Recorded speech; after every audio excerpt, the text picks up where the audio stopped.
Oh, welcome to the Hi. official.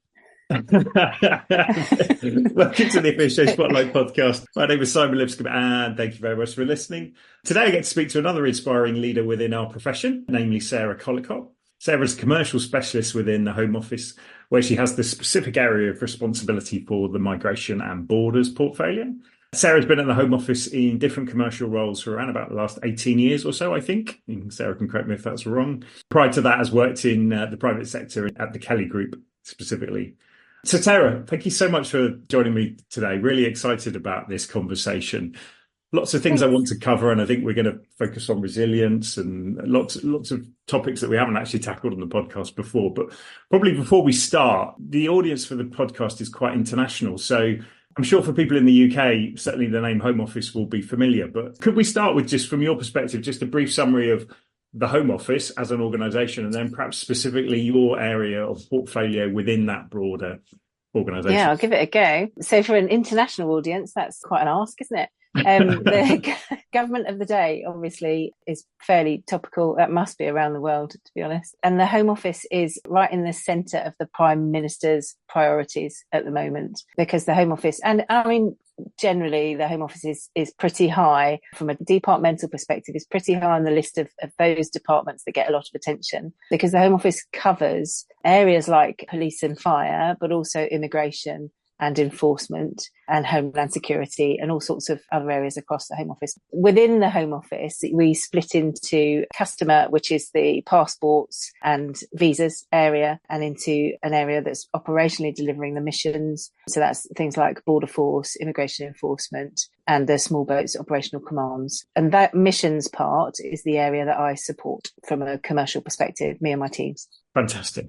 I'm really interested to understand you as a leader of a team of people in a topic like that, where, you know, effectively you are given instructions by the government of the day to implement. That must create a commercial procurement environment that would be very different. So I think an awful lot of our listeners working in more traditional commercial structures. I'd love to just get your thoughts and perspectives on how you lead that team. We're civil servants, and as civil servants, you deliver for the government of the day and the policies of the day, absolutely. And so you follow those policies and processes that the government wants to put in place. But as commercial professionals, we need to know that we have a purpose in supporting our outsourced services to ensure that we're getting the right value for money, efficiency, and we're doing everything lawfully. So, well, there's a number of areas, isn't there? So from a public sector perspective, you're under currently what was the EU regulations, now in UK law, about to be changed into the Procurement Act that follows. So you follow the law as a commercial professional. You follow your purpose vocationally to ensure that value for money, delivery, sustainable contracts, etc., etc. When it comes to some of the policies, and certainly the emotional policies that the government might put in place, what we care about and what I manage with my teams is the end user. And the end user in this case, I look after illegal migration. So the end user in this case is an illegal migrant or somebody using those services. So my purpose is to ensure that the end user is treated with dignity and respect, regardless of the policy that we're having to follow. Right. So, and that's the difference that we can make. We can ensure that the contractors that we put in place are providing the services and have the behaviour and the culture that we expect to enable those contracts to be delivering appropriate services with dignity and respect in regard to the end user. So no matter what the service is, we can always find both our vocational and our purpose in getting to the right outcome for those contracts and dealing with our suppliers. Yeah, which makes absolute sense. And as a leader, that, I guess, creates a more complex environment than you might find in other commercial teams. So we touched on the start of this idea of resilience, which is one of the reasons I was so excited to talk to you, actually, because I think resilience is a topic that people talk about a lot. But in my experience, having had the privilege of working quite closely with you and your teams, the meaning of resilience in the Home Office, particularly on this topic, is But it feels like that, Simon. It feels Yeah. like that. But is it? I don't know. The grass is always greener no matter what you do. And there's small p and there's big P. And sometimes the small p requires as much resilience as the big P does, to be honest, doesn't it? So managing your stakeholders when you've got difficult stakeholders is similar to managing ministers in some of these situations. Right. Managing the outcomes that you're looking for and guiding people and providing them with commercial support is similar in wherever you are. So big P and small p, I think, takes a lot of resilience. It just so happens that my particular role and where we've been working has been hit consistently for a number of years with a number of high profile things. But I'm sure that there must be comparisons in the private sector. There's certainly comparisons in other government departments, but there must be comparisons in the private sector where you're having to work in that sort of way, particularly if you're in a commercial organisation where you're trying to ensure that your sales and your profits, isn't that similar? I don't have to worry about profits, but isn't that a similar kind of a thing where you have to make sure that you're still hitting the right profit line? So from a resilience perspective, I don't know if you can kind of say one is better or worse than the other, but I do have a lot of experience in having to manage resilience, or my resilience and the resilience of my team since COVID. COVID was difficult for everybody. And the lessons that we learned about resilience and trying to deliver business as usual in lockdown, doing procurements and site visits in lockdown. So since then, and working through what's happened with the government over the last number of years, changes in Home Secretaries, changes in ministers. So the resilience that we've had from COVID through small boats and the increase in small boats that we've seen into the UK, the asylum accommodation issues that we've had, more illegal migration and legal migration across the UK, all of those things needed commercial solutions to be able to resolve them. So spending reviews, we might be thinking about how we're spending money for one period of time. And we've got, a potentially, there may or may not be a change in government, but there'll certainly be a spending review to account for. So we have to think about all of those things at the same time. And sometimes that means you might be, as I said, following that path, and that work is not going to continue. Yeah. And another piece of work is going to continue. And you need a level of resilience and a level of robustness, I guess, to be able to know that actually what's happened is you've learned a lot through the first piece of work, and it's not nugatory work that you've been doing. You've learned those lessons and you're still delivering an outcome, but it's just a different outcome. And no matter how you feel, I mean, one of the most difficult policies obviously was the Rwanda policy and the Rwanda judgment that we heard afterwards. That's one of the difficult policies that my teams have to deal with. So you have to lean in and deal with that emotional response that people have as civil servants. Even though we're delivering to the government of the day, you have to deal with any emotional response. But as I say, making sure that you are fit and your well-being is in a good state to be able to follow the right path, to do the right thing for the end user is the key to ensuring that you feel comfortable with what you're doing.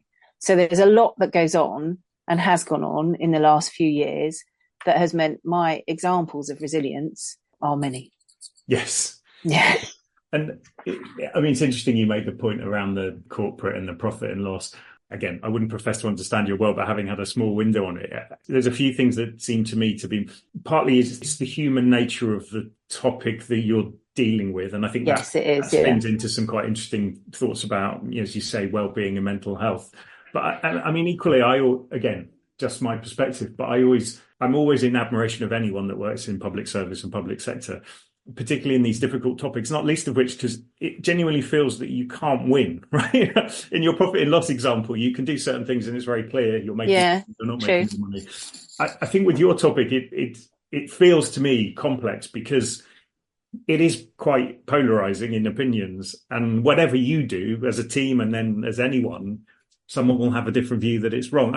So all of that seems to me to create an environment that, yes, resilience, but also mental health and well-being, which again, I'd love to get your perspective on as to how you as a leader address those issues. Yeah, and I address them daily, actually. Okay. So most of at least once a day, the meetings that I attend, because we're working to quite a high level of stress, there's stressed individuals across the civil service because of the particular categories that they might be looking after. and they peak and trough. So as you say, some things you feel like you can't win, but some things are peaking actually at other times. So across the portfolio that I have, there are particular areas where I might identify high stress roles. That's not high stress individuals, that's high stress roles. So those roles are likely to be in an area which is either likely to peak, like a small boats command area or an asylum accommodation area, or is likely to be in the press and on the political agenda at the moment. That's a high stress role. So once you've identified that as a high stress role, I need to make sure that there's a wrapper around that. For the people that are in it, they've got enough resources and they've got enough wellbeing tools actually to be able to work a normal day. Yeah. Because you have to work a normal day, because it's not sustainable to be at that peak for the amount of time that many civil servants feel that they may have needed to be at a peak because of trying to deliver all of the things that we need to deliver. So you need a toolbox of self-care, and your toolbox of self-care not everything works every time. Okay. So historically, I've had mindfulness in my toolbox. I have yoga and meditation and all that. That's my toolbox. People have sport in their toolbox. But there's times where mindfulness might not be the thing. You keep getting distracted and it's not working for you. And something else, you need to have another look at what you need to put into your toolbox for the moment. And mindfulness might come back in 6 months' time when it works for you, you know? So I need to make sure that all of my teams are taking care of themselves, that they have the right resources, the number of resources that they need to be able to deliver what's being called upon of the moment. And in some cases, in high stress roles, they might have a shadow. So in particularly high stress, and this is where your guys have had the experiences, particularly in those high stress roles where the demands are high, and you're particularly for briefing in one way or another. So you're doing a job, but the demand for briefing is also high. And I need to be able to ask for briefing of two people, because one of them might be really busy doing the job right now. Yes. Yeah. So I put in a shadow, basically. And that only works if you've got enough resources and enough funding to do it. Yes. Yeah. Yeah, of course. So it doesn't always, but that's one of the things that we try to put in place is the shadow and the surge, and to make sure that people have their own well-being and their own self-care in mind a lot of the time. So I regularly have conversations with the team about what they're doing and for themselves, really, to manage their well-being. Yeah. But they also need to be able to bring themselves to work. So I've said to you before, we do podcasts in the Home Office as well. And we're a bit real when it comes to those podcasts. Just being yourself. And I think that comes from the top, actually. If I'm myself and if my boss is himself, then people know that they can be themselves when they come to work. They can make mistakes and they can challenge me because I'm happy to be challenged. Yeah. So they need to be able to bring themselves to work as well. Yeah. It's got to be kind of a sustainable approach to well-being across the piece in order for us to keep our resilience up. And resilience is not an excuse for not enough people. Understood.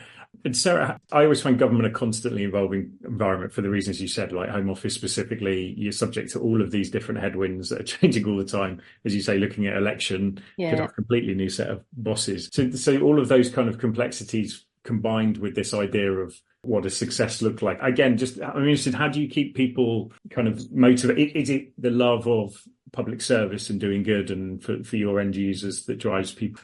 In my vocation, so from a procurement and commercial perspective, I'm not sure it's entirely the love of public service. I think it's also in part the love of the vocation. Yeah. So this portfolio, I don't think there's a better portfolio. You know, if you're going to procure stuff, this is the big stuff to procure. And it's always interesting and it's constantly changing, regardless of it being in a category of the sorts of things that we're procuring. It's constantly changing. So yeah, I'm not sure it's entirely. There is the element of ensuring that your end customer is dealt with dignity and respect and all of those things. But from a vocational perspective, I think that's in part what it's all about. We're buying some really big stuff. There are, of course, other government departments like MOD where they buy really big stuff as well. But I mean, your question was about keeping the team motivated in that environment. And in this category, these are the best things to buy. Yeah. So that's a good start in having the categories that we've got. But sometimes when decisions are made and sometimes decisions are paused or not made, people can feel like, why am I doing this? And I've had conversations with the team that particularly to keep a whole team motivated when something is on pause. Yeah. Conversations with them about, why should I carry on if I know that this is going to be challenged or this is the wrong answer? And I think that as a commercial function, we are heard. So the key really is to make sure that we're heard in the right places. If you feel that you're not being heard and that something is not being, your specific points are not being taken note of by an accounting officer, a permanent secretary or a minister, make sure that they are. That's what we're here for. That's how you can, as a commercial person, you absolutely have a technical view that has a lot of experience behind it. And we all know what the right thing to do is. And if you feel that right thing to do is not being heard, then just keep escalating until it is. Yeah. And so I talk to the teams about, if this is the reason that you're kind of pausing on your career, or not feeling that this is the right place, or not feeling resilient about all of the things that you're doing, why exactly is that? Because you have a voice and you will be heard. As long as you've been heard, sometimes the answer is not quite what you would want it to be because of a policy or political reason. Yeah. But you've given all of your advice. And Sarah, conscious of time, so perhaps needs to be my last question, but lots of the people listening to this podcast will be procurement people, but probably not working within the public sector. If they're approached or they're considering a move into public sector, you speak very passionately about this topic and how, to your words, you're doing the big, interesting stuff. Like what has it brought to you as a commercial professional, your experience working in the Home Office? And what would you say to other people that are thinking about possibly making that move? Well, so I recently did an assessment centre for the Next Level Up, and the examples that I was able to provide of the work that we've done, and that I can't go through them because they're all quite politically motivated in one way or another. Yeah. But they're outstanding. It really is. I'm sure passionate procurement professionals, the triple P there, I'm sure passionate procurement professionals think of their own portfolios in the same way, actually. And if you love your category that you're buying, then of course that's the thing that you want to be doing for as long as you want to. But in this environment, the range of categories and the difference that you can make in the end outcome feels big. Yeah. Which, Sarah, seems like a perfectly good place to end the conversation, right? To talk about the 3 Ps. Yes. Passionate procurement professionals and making an impact. That feels like a good outcome all round. Yeah. But Sarah, thank you so much for talking to me. Genuinely, I find it fascinating. I think what you and your team do every single day is amazing, and probably not given the credit it should get. Thank you. But yeah, thanks for talking to us about it. I think it's fascinating. Thanks very much. Thanks for listening to today's episode. If you've enjoyed this podcast, please give us a click on the follow button on your chosen podcast platform. We'd also love to hear your views on either future topics, or indeed if you've got any thoughts on future guests that we should look to get onto the podcast. Thanks again. See you next time.